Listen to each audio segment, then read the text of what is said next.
Marchand, what do you think of Mike Tomlin to television? Well, I think he's going to have a hearty market. You look at it, I'd say Fox and NBC are the favorites, but CBS is going to be interested. ESPN is going to be interested. Amazon Prime Video, maybe they'll make a call. They don't really have a spot at the moment. Here's the thing that he's going to have to figure out. How badly does he want to do it and how long he wants to do it? Because I think Mike Tomlin can get probably $7 to $10 million a year. But if he's only going to do it for 1 year, that's going to depress his market. And I know there's been rumors out there about their deal already done with Fox.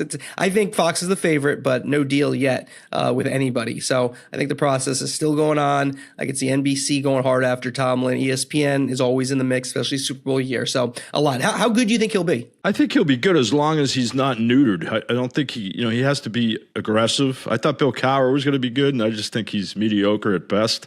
I think Mike Tomlin, great press conference guy, but there's been other guys that you'd say, all right, he gives good press conference, but then they go to television and they fall flat. So as long as he sows his oats, so to speak, and first of all, it's a whole different training ground. He needs like a year to get comfortable.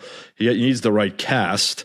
I'm not sure Fox right now is the best show for him. That show is just, first of all, it needs a tune-up. We can get into that later. But I think overall, I think he'll do a good job. I don't see him as someone that's not going to work at it. Let's put it that way. It's Marchand, Meterparel. Everybody loves sports media, presented by WSC Sports. We had some good news. We did? Give me some good news. I need some bueno news. We were number one in Rising on Substack in sports last week. We had Odyssey New York president Chris Olivero. He was excellent. A lot of people interested in that. Also the Romo talk. We'll get more into Romo, Olivero later in the show.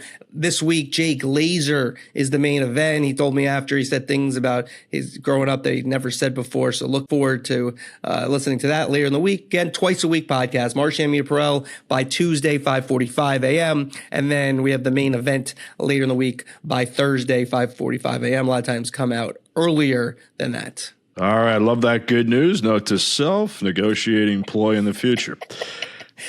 I know. I never know. Should I tell you these things? I keep it myself. Oh, no. No. Boris on line one. All right. What's up in your world? My what's up is Kirk Cousins, who was on the NFL Today. Now, Cousins, I'm not saying he's going to be amazing, but he showed potential. And I think he's kind of a tweener guy. He's not an all-time quarterback. He's not a Tom Brady. He's not a Peyton Manning. He's not even, a Matt Ryan, who's a borderline Hall of Famer, who was on CBS's NFL Today and then left and created the opening for Cousins to get in there. But he does seem like he wants to do it. He's made a lot of money, so he doesn't have to do it when he retires. But he showed potential. So my what's up goes to Kirk Cousins. All right, my what's up is Chris Collinsworth for his terrific analysis on the Bears-Rams game, panoramic setting, snow falling in Chicago. And Collinsworth, something he does very well all the time, he gets excited at the right points. He hits the right points along with Tirico, who always seems to hit the right points with great calls. But Collinsworth is a good yang to his yin, so to speak, especially on the Caleb Williams throw to Cole Kmet, which tied the game. Collinsworth was like a little kid. He was giddy. Some might say he went a little over the top, but I think if you're on your couch, you're watching that throw, you're thinking what Collinsworth said. I've never seen that before. I mean, it was a miraculous throw.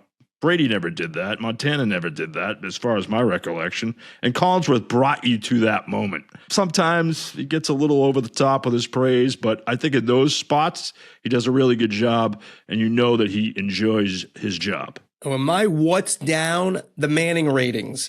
They had no 1 million viewer shows this year. They had a few that didn't even hit 600K.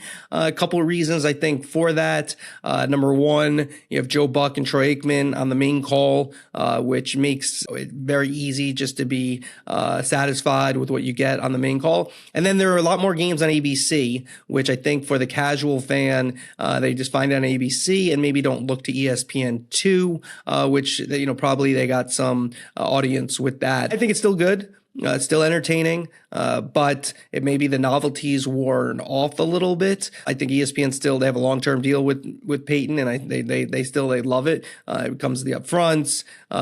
Does a lot with Omaha Productions. They really kind of leaned on Omaha Productions for a lot of their podcasts, et cetera, and shows. So I still think it's a good relationship, but the ratings you can't ignore. That's my what's down, the Manning cast ratings. All right, my what's down is Tony Romo. I didn't want to do it. I really didn't. But then I heard this from Tony Romo. Regular season. Look at him take off. There wasn't a big opening, but he found one.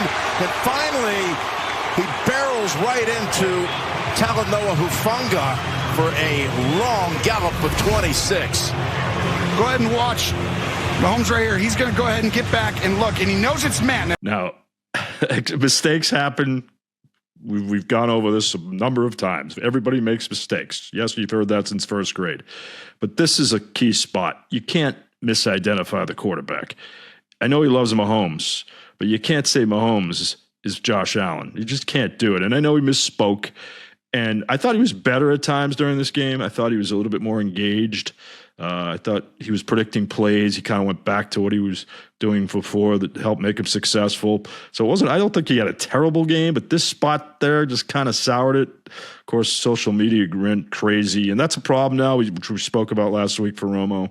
Everybody's piling on. It doesn't make his job any easier, but that was a rough spot there, the Mahomes versus Allen misidentifier. Yeah, we'll do full Romo review, go through all the booths, a lot to get to. To listen to the full podcast, andrewmarchand.com, andrewmarchand.com, get all the archives, and then we're twice a week